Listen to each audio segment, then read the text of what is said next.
Bismillahirrahmanirrahim. Assalamualaikum warahmatullahi wabarakatuh.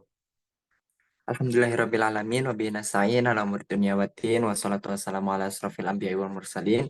Sayyidina wa maulana Muhammadin wa ala alihi wa sahbihi ajma'in amma ba'du. Yang saya hormati Bapak Saifuddin Rahmatullah MSI selaku dosen pengampu mata kuliah Kimia Organik Lanjutan. Kami dari kelompok 5 dari kelas A akan menyampaikan hasil diskusi kami mengenai materi karbonil tak jenuh. Bisa di next.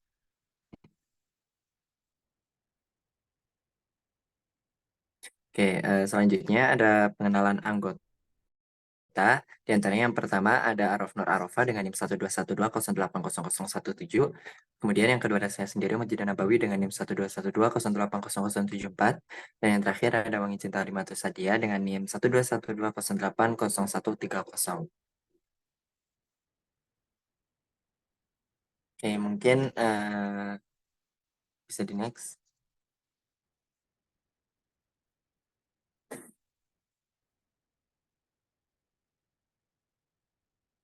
Adapun table of content atau materi yang akan kita bahas pada presentasi kali ini, yang pertama ada reaksi ketena, yang kedua ada reaksi senyawa alfa beta karbonil tak jenuh, yang ketiga ada reaksi dengan elektrofil, dan yang keempat ada reaksi dengan nukleofil, yang kelima ada adisi karbanion, adisi misel, dan yang keenam ada anelasi Robinson.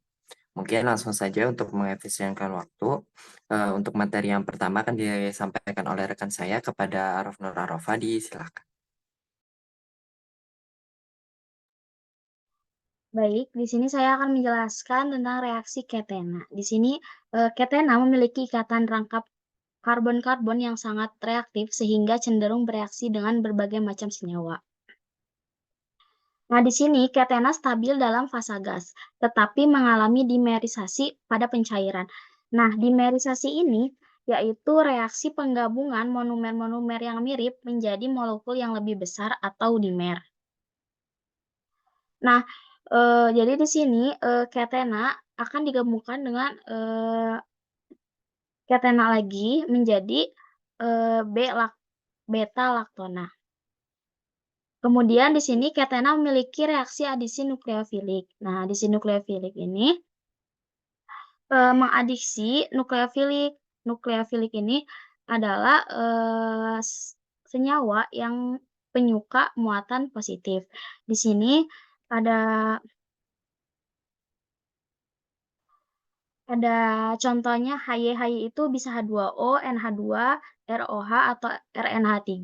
Di sini akan menyerang karbon C. Setelah itu karbon C yang rangkap 2 ini akan menjadi ikatan yang akasannya ikatan rangkap 2 menjadi ikatan tunggal. Lalu hasil reaksinya menjadi CH3OY. Kemudian ketena mengalami sikloadisi 2 ditambah 2. Di sini ketena direaksikan dengan C2HETO lalu dipanaskan akan menjadi siklo. Nah, di sini senyawa siklo. Nah, lalu akan distabilkan dengan H3O+. Nah, akan menjadi B diketon. Kemudian di sini ada reaksi senyawa alfa beta karbonil tak jenuh. Nah, di sini ada rumus strukturnya ya, rumus struktur sederhana. Di sini senyawa karbonil tidak jenuh, alfa beta itu ikatan rangkap karbon-karbon dan ikatan rangkap karbon oksigen atau dalam gugus karbonil yang kedudukannya dipisahkan oleh sebuah ikatan tunggal karbon-karbon. Dengan demikian, kedua ikatan rangkap ini dikatakan terkonjugasi. Nah, mengapa dikatakan seperti itu? Karena di sini tuh pada karbon alfa dan beta terdapat ikatan tak jenuh. Nah, ikatan tak jenuhnya itu adalah ikatan rangkap 2, alkena.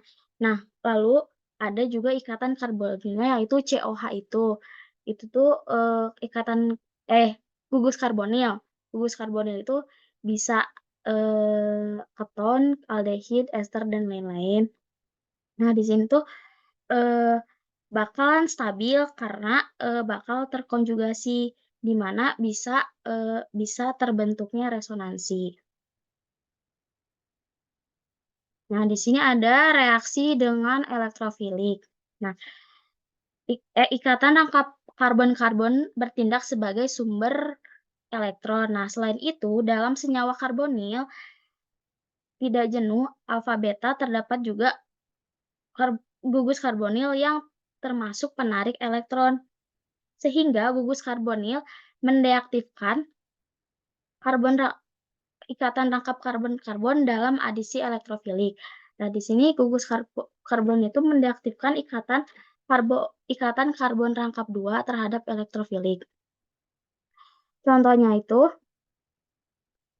ini di sini ada senyawa karbonil tak jenuh alfa beta, eee, ket nah di sini, senyawa gugus karbonnya itu keton, nah di sini tuh, di sini ketonnya itu akan menarik elektron pada ikatan rangkap 2. Nah, karena karena telah menarik elektron, jadi, eee, nanti ikatan rangkap 2-nya itu akan menjadi ikatan tunggal dan berikatan dengan Br2. Karena, untuk menstabilkan, senyawa. Nah, begitu juga dengan yang contoh kedua itu, ada senyawa karbonil alfa beta tak jenuh, dengan gugus karbonilnya aldehid itu yang direaksikan dengan HCl, nah itu tuh, karbonilnya akan menarik elektron yang terdapat pada ikatan rangkap karbon C, dan Cl akan menyerang pada ikatan karbon C sehingga akan menjadi senyawa, ini. Nah, di sini, ikatan rangkapnya atau ikatan tidak jenuhnya akan hilang dan menjadi ikatan tunggal yang berikatan dengan Cl. Kemudian di sini ada reaksi umum di karbonil tak jenuh. Di sini tuh, ini, reaksi umum di karbonil tak jenuh. Di sini ada senyawa di karbonil tak jenuh. Nah, ketika, nukleofilik ini menyerang, eee, dekarbonil di karbonil tak jenuh, dia akan menyerang pada, atom C yang ikatan rangkap tak jenuh. Nah, lalu ikatan rangkap ini akan berpindah ke sebelahnya. Nah, kemudian jadi kan si O-nya tuh jadi min. Nah, karena si O ini jadi min ini, dia akan apa namanya, bereaksi dengan H agar menstabilkan. Jadi ini si O ini kelebihan elektron, maka akan direaksikan dengan H untuk menstabilkan. Nah, maka akan menjadi, senyawa, eee, karbonil yang, eee, tidak tidak ada ikatan rangkap, yang akan berikatan dengan nukleofilik. Selanjutnya akan dijelaskan oleh rekan saya.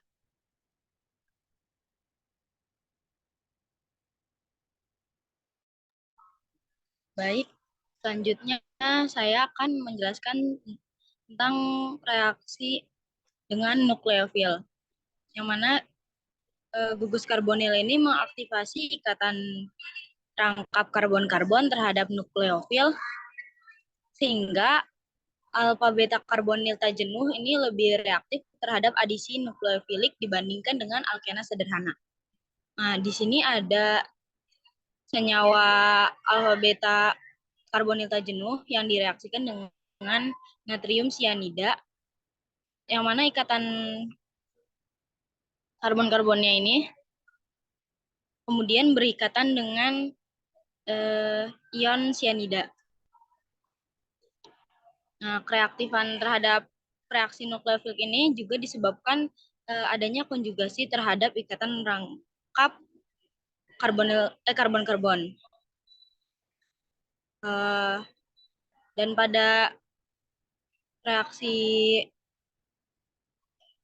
senyawa dikarbonil tak jenuh dengan NaCN ini akan membentuk produk adisi dari ion sianidanya.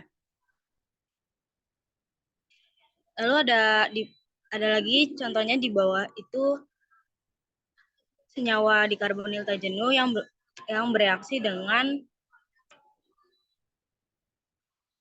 PHSH atau thiophenol, yang mana kemudian ikatan rangkap karbon-karbonnya akan berikatan dengan atom SPH. Sama juga dengan yang ketiga itu ada senyawa dikarbonil tak jenuh yang direaksikan dengan PHCH2SH dalam air, yang mana nanti ikatan rangkap karbon-karbonnya akan berikatan dengan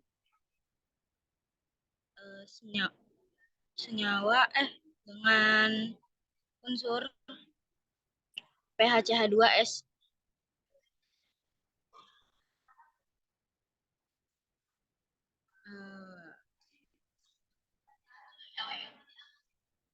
Boleh di next.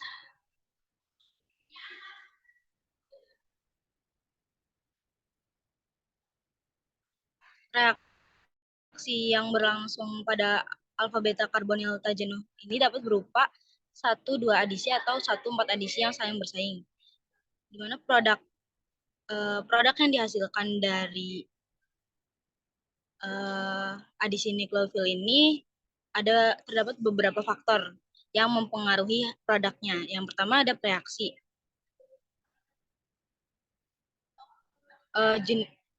Yang faktor yang mempengaruhi itu dari reaksi itu jenis nukleofilnya. Sifat nukleofil ini yang digunakan dalam reaksi akan memengaruhi produk yang dihasilkan. Nukleofil yang berbeda memiliki afinitas terhadap pusat karbonil yang berbeda. Nukleofil keras lebih cenderung berikatan dengan karbonil yang keras, sementara nukleofil lunak lebih cenderung berikatan dengan karbonil yang lunak. Oleh karena itu, pemilihan nukleofil yang tepat sangat penting untuk menentukan produk akhir dari adisi nukleofilnya. Yang kedua kan mekanisme reaksi, mana mekanisme yang terlibat dalam adisi nukleofilik ini akan mempengaruhi produk akhir.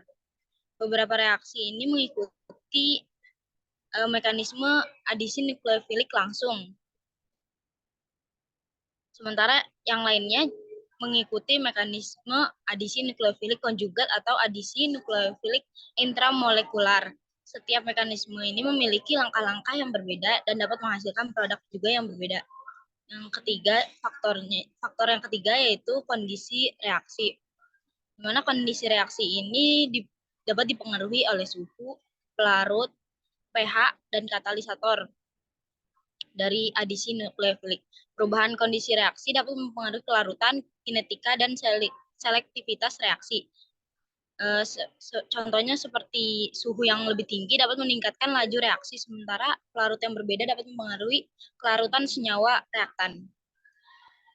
Boleh di next.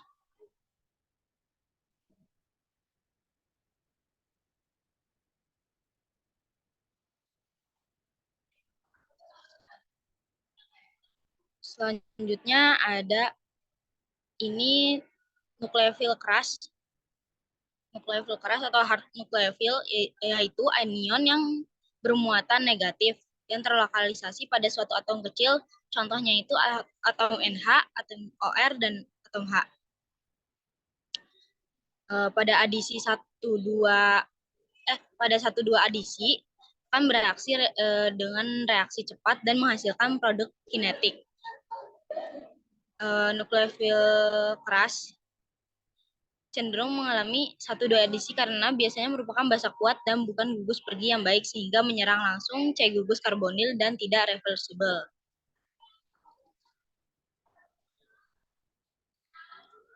Nah,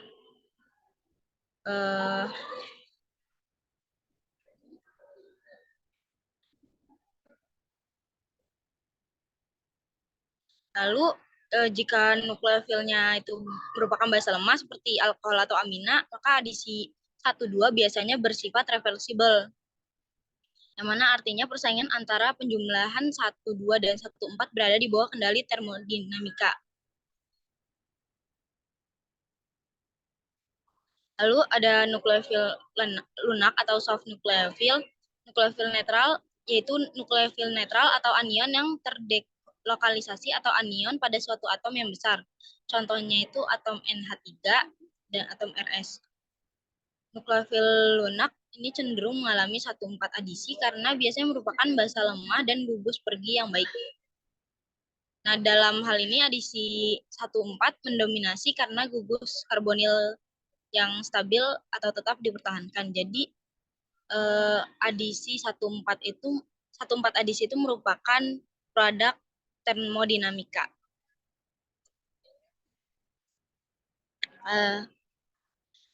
Jadi sekian yang dapat saya sampaikan. Selanjutnya saya serahkan kepada rekan saya.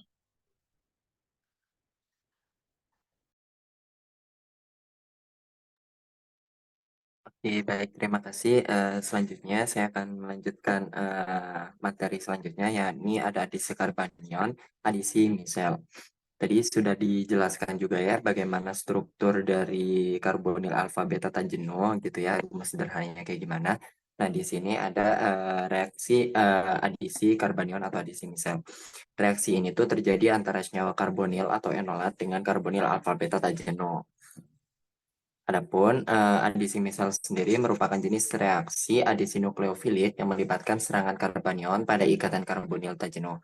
Nah, reaksi ini juga menghasilkan senyawa karbonil baru. Bisa dilihat ya di situ tuh untuk yang paling atas itu tuh ini tuh bentuk enolat dari senyawa karbonilnya.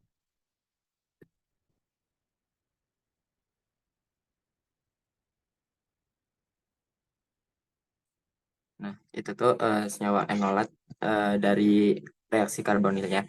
Nah, sedangkan di sini tuh itu tuh merupakan suatu karbonil bentuk molekul dari karbonil alfa beta tajenuhnya gitu ya. Dan apa karbonil alfa beta tajenuh ini tuh terdiri dari ikatan rangkap pada posisi alfa beta dari karbonil. Jadi di sini ada ikatan alfa dan di sini juga ada karbonil beta gitu ya. Nah, terus selanjutnya molekul-molekul ini tuh akan beresonansi layaknya enolat, tapi bedanya akan terbentuk C positif pada posisi karbonil alfa beta.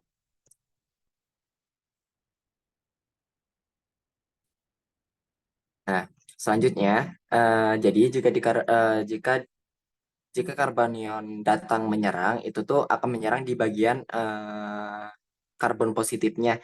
Jadi yang tadi kan karbon positifnya T terbentuk di posisi alfa beta gitu ya. Nah, itu yang akan diserang gitu. Terus jika karbonil alfa beta ini direaksikan dengan sumber karbanion dengan bantuan basa etoksida, maka dua molekul akan bergabung dengan ikatan baru di karbon beta dan ikatan C dan ikatan karbon rangkap sudah hilang gitu. Bisa dilihat juga ya di sini. Jadi di sini karena ada basa etoksida gitu ya. Jadi si apa dua molekul yang ada di sini sama di sini itu akan bergabung di sini kan. Nah, jadi dengan ditandanya ada ikatan baru di eh, karbon beta di situ. Nah, jadi selanjutnya ikatan karbon rangkapnya juga hilang. Jadi di sini kan ada ikatan rangkapnya, di sini tuh sudah hilang gitu. Itu akan tapi pada reaksi misal ini sebenarnya akan berlangsung selama tiga langkah gitu ya, ada tiga langkah. Yang pertama tuh ada pembuatan enolat dengan tambahan basa etoksida yang tadi ke molekul cincin. yang dimana hasilnya tuh didapat ke suatu karbonion, yang dimana nanti karbonion ini tuh akan menyerang karbon beta pada senyawa keton. Nah, yang hasilnya ikatan rangkap itu nantinya akan terputus dan elektronnya akan pindah ke karbon alfa membentuk karbanion yang baru gitu. Nah, kenapa karbanion ini tuh menyerang karbon beta gitu? Karena dari struktur resonansinya tuh seperti itu gitu ya, yang tadi sudah dijelaskan bahwasanya akan menyerang di bagian karbon positif gitu, yang dimana karbon positif itu ada terletak pada karbon alfa beta jenuhnya gitu ya. Terus langkah yang terakhir itu ada protonasi gitu, yang dimana pada karbanion ini atau karbon alfa itu akan menyerang hidrogen pada etanol, yang dimana nanti hasil akhir dari keseluruhan reaksi misal ini ikatan rangkapnya tuh jadi hilang yang tadi sudah dijelasin, dan dua molekul akan bersatu membentuk ikatan baru di karbonil beta. Bisa di next.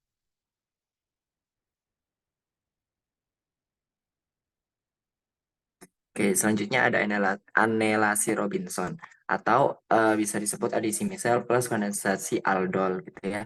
Yang dimana reaksi misal dimana reaksi misal di sini tuh dilanjutkan dengan reaksi molekular aldol condensation, yang dimana nantinya akan membentuk cincin gitu. Seperti yang sudah dijelaskan juga, berarti di anelasi Robinson ini ada dua part gitu. Yang pertama ada dari reaksi misalnya, yang dimana nanti ada beberapa langkah dari reaksi misal seperti yang tadi sudah dijelaskan.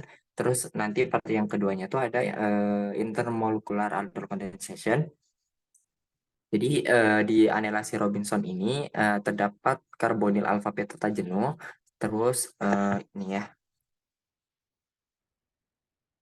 di sini nanti ada karbonil alfa beta jenuh, dan ini tuh sebagai karbonil pembentuk enolatnya gitu. Yang dimana nanti hasilnya pada karbon beta itu terbentuk ikatan baru, dan pada karbon alfa itu akan membentuk cincin serta ikatan pi yang baru gitu.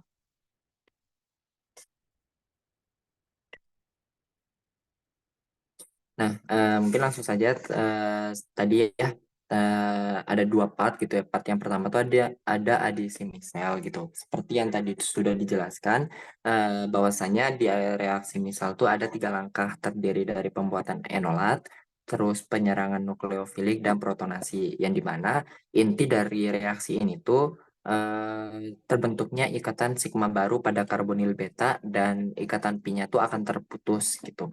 Nah, selanjutnya dilanjutkan dengan intermolecular aldol condensation, yang dimana intermolecular aldol condensation ini akan berlangsung pada molekul yang sama gitu. Jadi tetap ada beberapa langkah gitu ya dalam mekanismenya. Di antaranya yang pertama ada pembuatan enolat oleh basa OH. Nah, itu ada basa OH gitu ya, yang nantinya akan membentuk karbanion alfa, yang dimana karbonion alfa ini tuh akan menyerang karbon di sebelahnya, sehingga atom O-nya itu jadi negatif gitu. Yang dimana nanti dari atom O negatif ini tuh akan terbentuknya siklisasi gitu.